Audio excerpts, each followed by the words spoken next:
Question number 1. Which one is not a state function? Work, internal energy, gives free energy, enthalpy. इनमें जो alpha option है work it is not a state function whereas internal energy गिव free energy and enthalpy are a function of state. Similarly, heat is also not a state function. Reaction in which heat evolves is called endothermic reaction, spontaneous, exothermic, non-spontaneous. इनमें जो correct option है वो है Charlie option. इसमें spontaneous reaction में heat evolve होती है. Almost all spontaneous reactions are exothermic, लेकिन फिर भी इनमें एक्सेप्शनल केसेस हैं. जैसे जब वाटर की इवेपोरेशन होती है तो वाटर की इवेपोरेशन वाला प्रोसेस एक स्पॉन्टेनियस रिएक्शन है, लेकिन ये एंडोथर्मिक प्रोसेस भी है. इसलिए हम इस क्वेश्चन का आंसर स्पॉन्टेनियस रिएक्शन नहीं दे सकते, बल्कि जो सबसे अच्छा और एग्जैक्ट आंसर है वो है एक्सोथर्मिक रिएक्शन. क्योंकि ऐसा कोई भी रिएक्शन जिससे हीट इवॉल्व होगी उसे हम इजीली एक्सोथर्मिक रिएक्शन कह सकते हैं. When enthalpy of reactants is higher than product, the reaction will be endothermic, spontaneous, non-spontaneous, exothermic. जब रिएक्टेंट्स की इंथैल्पी ज़्यादा होती है प्रोडक्ट से तो उस वक्त रिएक्शन होता है स्पॉन्टेनियस भी होता है और एक्सोथर्मिक भी. लेकिन क्वेश्चन नंबर 2 की तरह हम इसको स्पॉन्टेनियस नहीं कह सकते, क्योंकि कुछ रिएक्शन में जैसे इवेपोरेशन ऑफ वाटर का मैंने बताया वो एक स्पॉन्टेनियस प्रोसेस है लेकिन एंडोथर्मिक है. क्योंकि जो रिएक्टेंट्स हैं उनकी इंथैल्पी प्रोडक्ट से ज़्यादा है, तो इसका मतलब ये हुआ कि रिएक्टेंट प्रोडक्ट की निस्बत अनस्टेबल है. और क्योंकि कोई भी चीज़ जब अनस्टेबल से स्टेबल चीज़ की तरफ आती है तो वो हीट रिलीज करती है. क्योंकि प्रोडक्ट की इंथैल्पी कम होने का मतलब ये है कि ये रिएक्टेंट से ज़्यादा स्टेबल हैं और इनकी एनर्जी रिएक्टेंट से कम है. अगर रिएक्टेंट्स को प्रोडक्ट में कन्वर्ट होना होगा तो रिएक्टेंट को अपनी जो एक्स्ट्रा एनर्जी है वो रिलीज करके प्रोडक्ट की एनर्जी के बराबर आना होगा, जिसके नतीजे में वो हीट इवॉल्व करेगा और इस रिएक्शन को हम एक्सोथर्मिक रिएक्शन कहेंगे. Question number 4. Evaporation of water is an exceptional case of dash reaction, non-spontaneous, spontaneous hydrolysis decomposition. Beta option spontaneous reaction. क्योंकि स्पॉन्टेनियस रिएक्शन के ऑलमोस्ट ऑल रिएक्शन जो से होते हैं वो एक्सोथर्मिक होते हैं और अनस्टेबल स्टेट से स्टेबल स्टेट की तरफ मूव करते हैं. लेकिन जो इवेपोरेशन ऑफ वाटर वाला प्रोसेस है ये स्पॉन्टेनियस रिएक्शन है लेकिन ये एंडोथर्मिक है. इसलिए हम इसे कहते हैं ये स्पॉन्टेनियस रिएक्शन का एक्सेप्शनल केस है. Question number 5. Change in enthalpy is equal to change in internal energy at constant pressure, at constant volume, at constant temperature या नन ऑफ द अबव. इनमें बीटा करेक्ट ऑप्शन है, क्योंकि delta H बराबर होता है delta E plus P delta V. अगर volume constant होगा V1 is equal to V2 तो चेंज इन वॉल्यूम ज़ीरो होगा, जिसके नतीजे में ये टर्म ज़ीरो हो जाएगी और डेल्टा एच जो कि चेंज इन इंथैल्पी है ये delta E change in internal energy के बराबर आ जाएगी. So beta is our correct answer. Question number 6. Born-Haber cycle enable us to calculate dash energy, heat of hydration, heat of solution, lattice energy, heat of formation. इनमें Charlie correct option है, क्योंकि Born Haber cycle में हम heat of formation को use करते हुए ही lattice energy of ionic compound को फाइंड करते हैं, जबकि हीट ऑफ फॉर्मेशन तो हम ग्लास और बम क्लोरीमीटर के जरिए फाइंड कर लेते हैं और lettuce energy of ionic compound हम बोर्न-हाइबर साइकिल में कैलकुलेट करते हैं. Question number 7.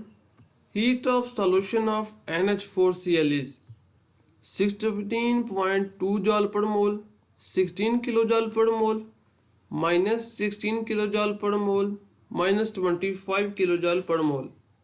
इनमें जो करेक्ट ऑप्शन है वो है बीटा ऑप्शन.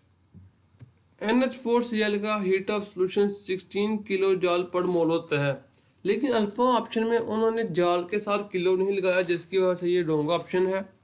चार्ली ऑप्शन में उन्होंने माइनस साइन, ये एक एक्सोथर्मिक रिएक्शन है. लेकिन जो बीटा ऑप्शन है ये रो ऑप्शन है, इसमें किलो जॉल पर मोल।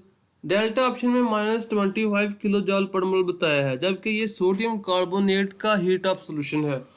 सो beta is our correct option in this question. Joule per kelvin is unit of dash quantity, heat capacity, specific heat capacity, both have same unit, none is possible।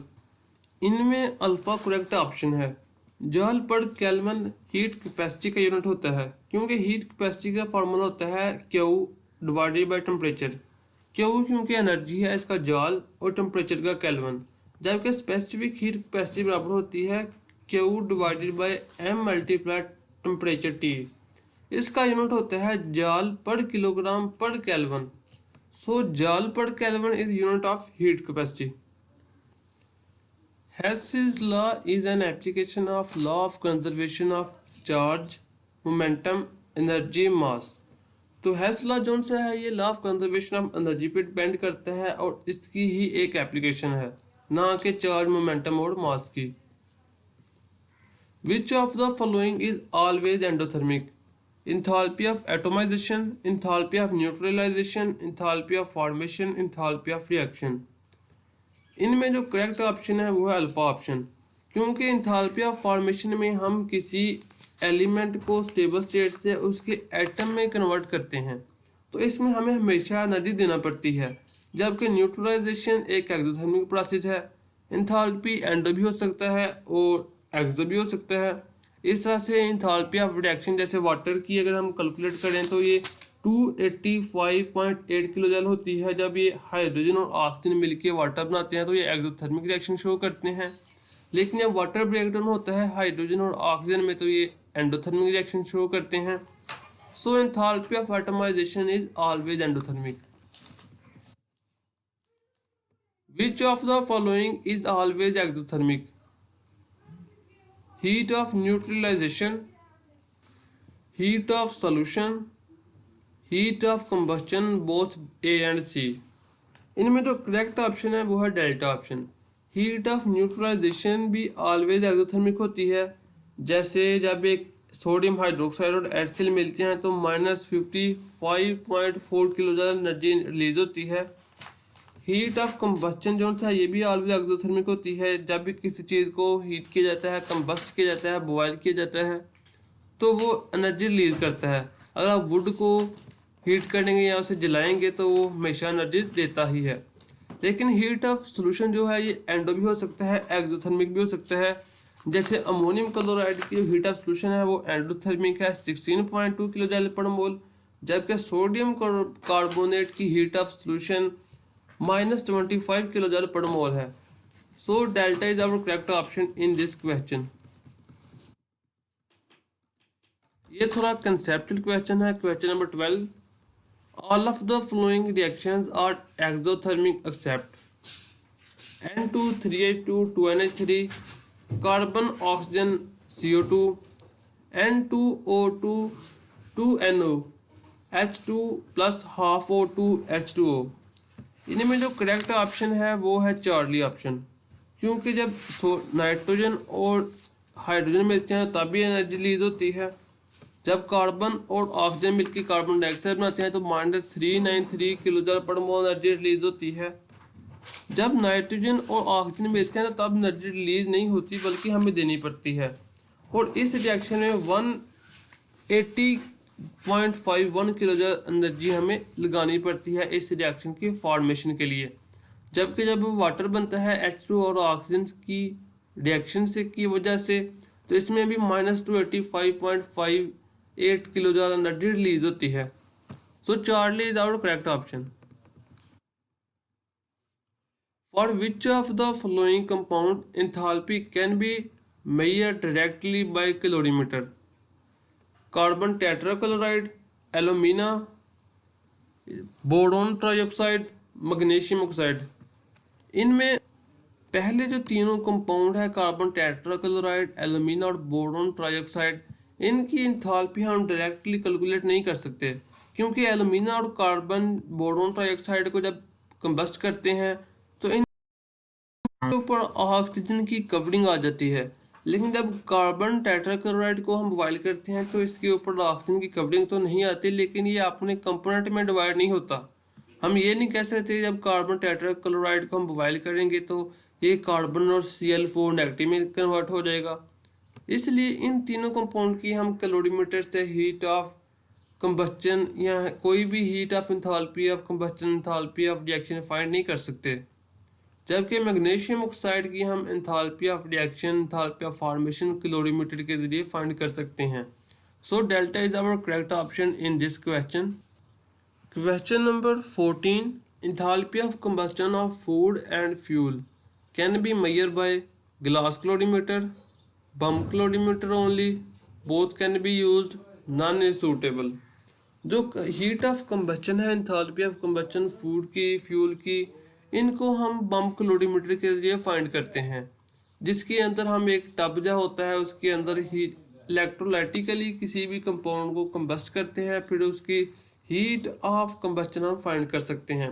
Glass calorimeter के अंदर ये possible नहीं होता, क्योंकि glass calorimeter में हम water को add करते हैं और वाटर की प्रेजेंस में कोई चीज़ तो कंबस्ट हो ही नहीं सकती वाटर के अंदर।